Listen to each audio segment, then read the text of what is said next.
नमस्कार दोस्तों, जय हिंद। द बोरिंग डायरी के एक नए एपिसोड में आपका स्वागत है। आशा करता हूँ आप सभी बढ़िया होंगे। और आज के नए एपिसोड में हम डिस्कस करेंगे एएमसीए के रिलेटेड कुछ रीसेंट डेवलपमेंट्स के बारे में। जो ये जो डेवलपमेंट्स है, हो सकता है आप लोगों ने काफ़ी हद तक जो हमारे डिफेंस मिनिस्टर का इंटरव्यू था फर्स्ट पोस्ट के साथ, उस पर डिपेंडेंट है, उस पर बेस्ड है। बट उसके अलावा भी मैं पूरा इस जो भी चलता आ रहा है और जो भी सिचुएशन है उसका फर्दर एक टीयर डाउन और एनालिसिस करूँगा।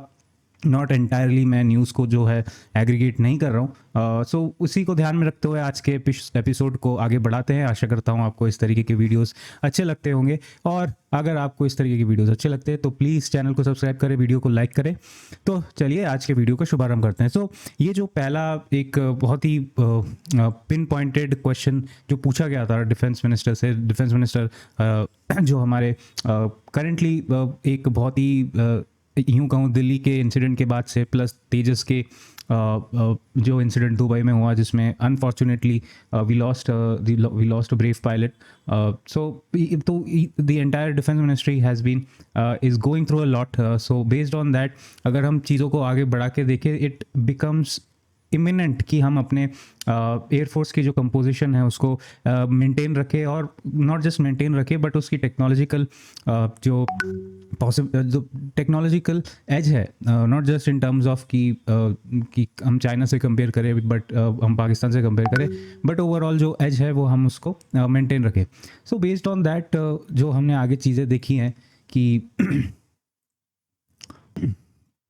कि जो एएमसीए प्रोग्राम है फ्रॉम 2009 ऑनवर्ड्स ये शुरुआत किया गया था, बट 2018 तक इसमें कुछ खास हमको प्रोग्रेस नहीं दिखा। बट एज सुन एज जो FGFA जो प्रोग्राम था, जो HAL रशिया के साथ मिलके SU-57, आज के SU-57 तब के पाकफा को डेवलप कर रहा था, बट उसको उस प्रोग्राम में IAF को, इंडियन एयरफोर्स को जिस तरीके से एयरक्राफ्ट सामने उभर के आ रहा था वो उनको पसंद नहीं आया। Hence we pulled out from that program, despite कि हमने उसमें $300 मिलियन इन्वेस्ट किए थे। उसका हमें कोई रिटर्न फिलहाल कोई कुछ नहीं मिला है। सो based on that it was expected कि क्योंकि हमने FGFA से ऑलमोस्ट 2017-18 अराउंड ही पुल बैक कर लिया था, और वो एक्सपेक्ट ये किया जा रहा था कि हम इसी के साथ तुरंत AMCA के प्रोग्राम पे इन्वेस्ट करना शुरू कर देंगे। And by investment I mean कि CCS का अप्रूवल जो CCS का अप्रूवल होता है इस तरीके के बड़े प्रोजेक्ट्स में, वही मेन फंडिंग का रूट होता है। और अगर कोई ऐसा बड़ा प्रोजेक्ट है और उस पर CCS अप्रूवल नहीं मिला है तो वो एक तरीके से एक साइड प्रोजेक्ट या फिर एक हॉबी प्रोजेक्ट ही कहा जा सकता है। कि ये कहा जा सकता है कि सरकार उसको सीरियसली नहीं ले रही है। मे बी दी DRDO और दी इन्वेस्टिंग और दी इंडस्ट्री और दी और the organisation that is undertaking this project कि वो सीरियसली ले रही हो। सो अनफॉर्चुनेटली इसके CCS क्लियरेंस में बहुत ज़्यादा डिले हुई है।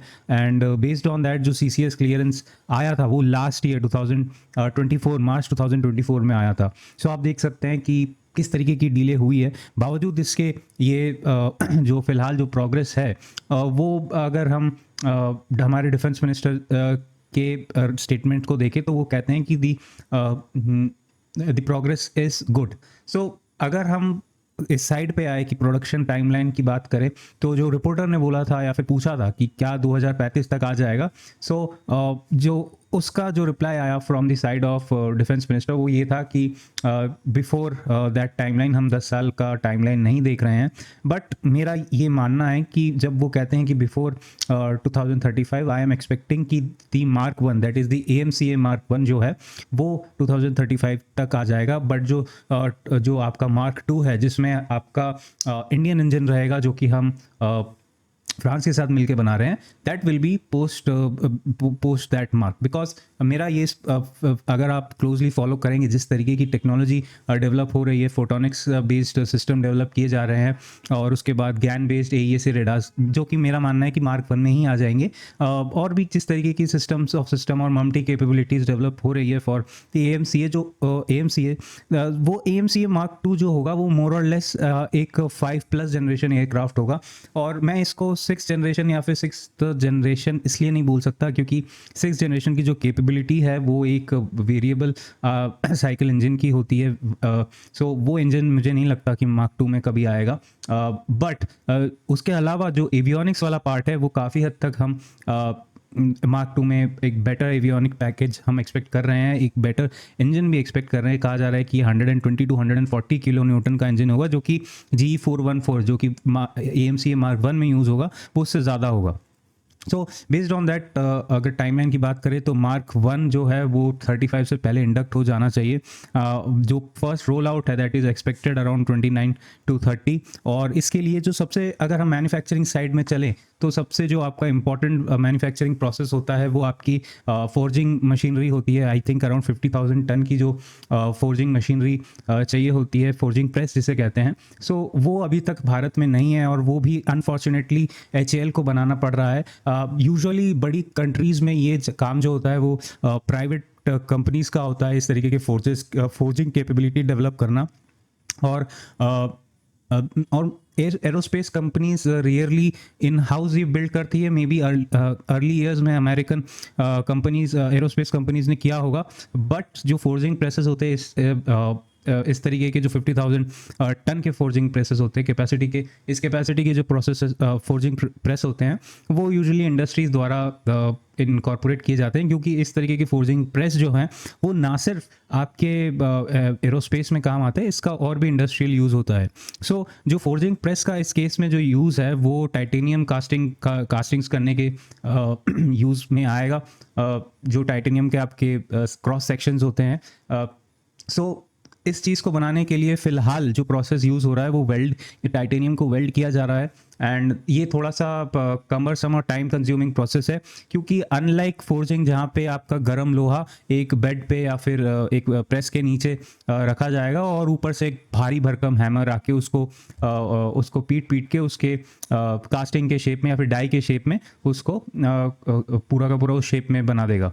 सो ये थोड़ा सा better in terms of maintaining उस मेटल की जो प्रॉपर्टीज़ होती है, उस मामले में भी फोर्जिंग बेटर होता है रादर देन की वेल्डिंग। बट चूंकि अभी ये नहीं है and HAL is working with certain companies, I think यंत्रा YIL नाम की एक PSU है और भी प्राइवेट कंपनीज है और एक्सटर्नल कंपनीज से भी इस प्रोजेक्ट के लिए कंसल्टिंग हेल्प ली जा रही है। तो इस प्रेस को डेवलप करने के लिए भी काम चल रहा है and it is expected to be operational by 28-29।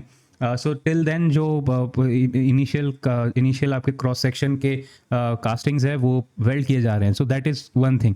Another thing is that कि जो सेंसर पैकेजेस है वो मेरे ख्याल से उस चीज़ को लेके फ़िलहाल एक अच्छा प्रोग्रेस चल रहा है, चाहे वो रेडार हो, चाहे वो EOTS हो। हालांकि मार्क 1 में EOTS नहीं होगा, it is expected to be from mark 2, but कुछ जगह ये भी कहा जा रहा है कि फ्रॉम मार्क 1 ऑनवर्ड्स ही EOTS रहेगा।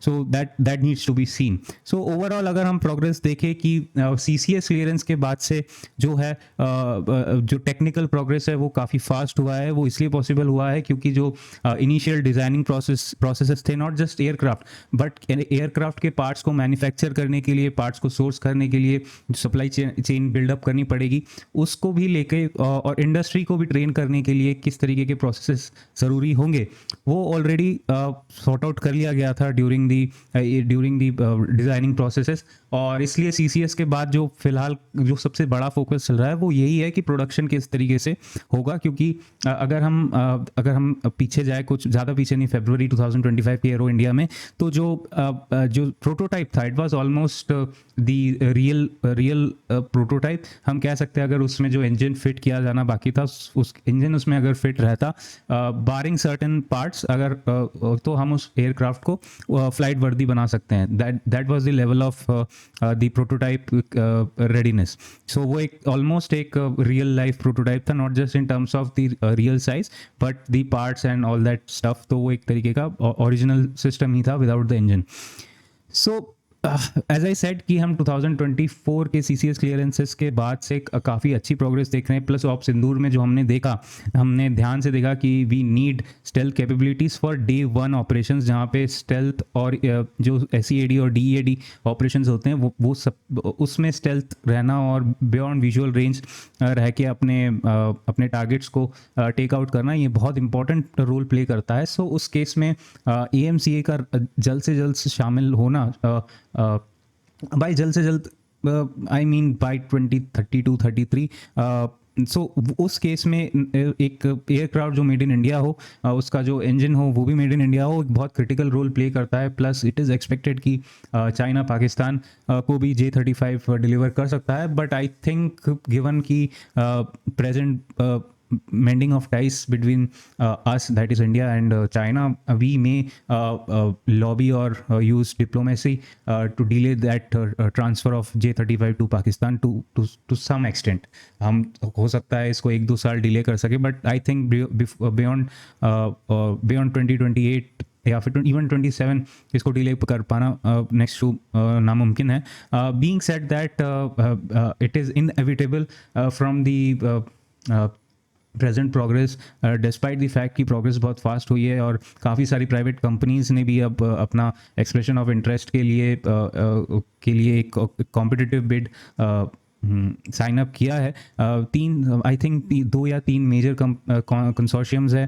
पहला तो आपका BEL Bharat forge and I think data patterns का है, उसके बाद L&T का एक है, उसके बाद I think Tata advance system limited I think will go solo, and again there is one the of course the omnipresent one, the Hindustan aeronautics limited. So 4-5 आपके मेजर कंसोर्शियम्स बन के उभर के आए हैं to manufacture these jets. So progress काफ़ी अच्छी है गिवन कि 1 साल पहले ही CCS क्लियरेंस आया है, but still it will take about at least 6 to 8 years to come at a place where we have a functioning Mark 1 in its IOC form. So this is my analysis कि हमको next 6 से 8 साल में IOC form का AMCA Mark 1 मिल जाएगा, but by two have first prototype or even the first production worthy AMCA Mark 2, which is actually going to be the 5+ generation AMCA Mark 2, I think it will be 2035 and beyond. So that is my analysis for the AMCA program. I think it is now more or less inevitable to guess कि इस बीच यानी कि तो आज अब फिलहाल 2025 चल रहा है, 2035 के बीच में 10 साल का अंतर है। It is inevitable that we will be going to buy a 5th generation fighter jet in limited quantities from a friendly country, diplomatically friendly country, जिसके कि काफ़ी सारे फाइटर जेट्स हम ऑलरेडी यूज़ कर रहे हैं। आपको अब तक पता चल गया होगा, अगर आपको पता है तो आप कमेंट सेक्शन में ज़रूर बताएं। And this is my guess कि शायद वही हो सकता है कि हम अंकल सैम से भी ले that will be a real surprise, but I don't think so given how unreliable they are. But that particular Su-57 jet, I think it is more or less confirmed that it will be coming maybe this year or before 2027. I expect the quantity will be around 100. To be frank, will it impact the AMCA program? I don't think so. That is because the AMCA, and if I have to pull out an analogy, कि AMCA और Su-57 का comparison is like Su-30 and LCA। एक के आने से दूसरे को खास इम्पैक्ट नहीं पड़ेगा, क्योंकि दोनों बहुत डिफरेंट कैटेगरी के एयरक्राफ्ट है। दोनों की जो मैक्सिमम टेक ऑफ वेट है और जो जिस किस्म के जो जेट्स जिस कैपेबिलिटी के साथ दोनों एयरक्राफ्ट आते हैं, this Su-57 will be more of a heavy duty semi stealth aircraft, but the AMCA will be a truly stealth but a medium capability aircraft, जिसका कि overall load carrying capacity मतलब M2 जो होगा वो हालांकि Su-57 से कम होगा, but it will be far more stealthier than the Su-57. So both aircrafts bring their own advantage, but since we need something for the immediate requirement, and we are little bit out of time in terms of AMCA, and let's be honest that it was not all fault of the DRDO। सरकार की भी गलती है कि जब आपने 2018 में Su-57 या FGFA प्रोग्राम से पुल आउट किया था, इट वाज योर रिस्पॉन्सिबिलिटी कि विद इन 1 or 2 years एक CCS क्लियरेंस आप दे देते, but you took 6 years to almost 6 to 7 years to clear that project of or now here we are. So I think Su-57 or F-35, either of them is inevitable, and we all know which one will it be eventually, है ना? So that is one thing, and overall that is my analysis regarding the 5th generation aircraft scenario. What do you guys think? आप लोगों को क्या लगता है इस बारे में? Do tell me in the comment section. आगे तक के लिए till then, goodbye, नमस्कार एंड जय हिंद.